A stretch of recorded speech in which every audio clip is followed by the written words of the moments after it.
ഇന്ന് പുറത്തു വന്ന രണ്ട് IPL ന്യൂസാണ് നമ്മൾ ഇന്നത്തെ വീഡിയോയിൽ നോക്കുന്നത്. ആദ്യത്തെ ഒരു അപ്ഡേറ്റ് ഇന്ത്യൻ ടീമിൻ്റെ കോച്ചിങ്ങുമായി ബന്ധപ്പെട്ടതാണ്. ദ്രാവിഡ് കോച്ചിങ്ങിൽ നിന്ന് പടിയിറങ്ങിയിരിക്കുകയാണ്. പുതിയ കോച്ചിന് വേണ്ടിയുള്ള അപേക്ഷ കഴിഞ്ഞ ദിവസം BCCI പുറത്തുവിട്ടിരിക്കുകയാണ്. ഒരുപാട് മുൻ താരങ്ങൾ ഇതിനു വേണ്ടി അപ്ലൈ ചെയ്തിട്ടുണ്ട്. ഇന്ത്യയുടെ കോച്ചായിട്ട് പ്രധാനമായും പറഞ്ഞു കേൾക്കുന്ന പേരുകൾ Stephen Fleming, Ricky Ponting, Sachin Tendulkar, Gautam Gambhir ഇവരിൽ ആരെയെങ്കിലും കോച്ചായിട്ട് വരാൻ സാധ്യതയുണ്ട്. ഫ്ലെമിംഗ് CSK ടീമിനെ 13 വട്ടം പ്ലേ ഓഫിൽ എത്തിച്ചിട്ടുണ്ട്. അതുപോലെ റിക്കി പോണ്ടിങ്ങിനും കോച്ചാകാൻ താല്പര്യം പ്രകടിപ്പിച്ചിട്ടുണ്ട്. പക്ഷേ ആരാധകർ പറയുന്നത് സച്ചിൻ കോച്ചായിട്ട് വരണമെന്നാണ്. സച്ചിൻ വന്നാൽ ചിലപ്പോൾ ഇന്ത്യൻ ടീം രക്ഷപ്പെടും. അടുത്തൊരു അപ്ഡേറ്റ് രാജസ്ഥാനുമായി ബന്ധപ്പെട്ടതാണ്.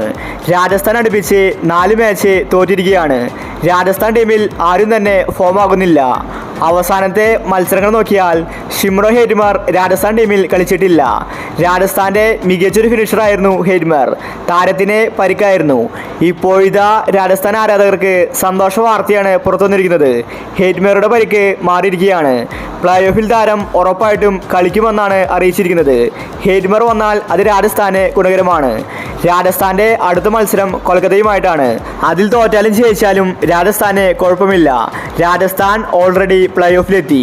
അപ്പോൾ ഇതുപോലത്തെ IPL ന്യൂസിന് വേണ്ടി ഈ ചാനൽ മറക്കാതെ സബ്സ്ക്രൈബ് ചെയ്യൂ.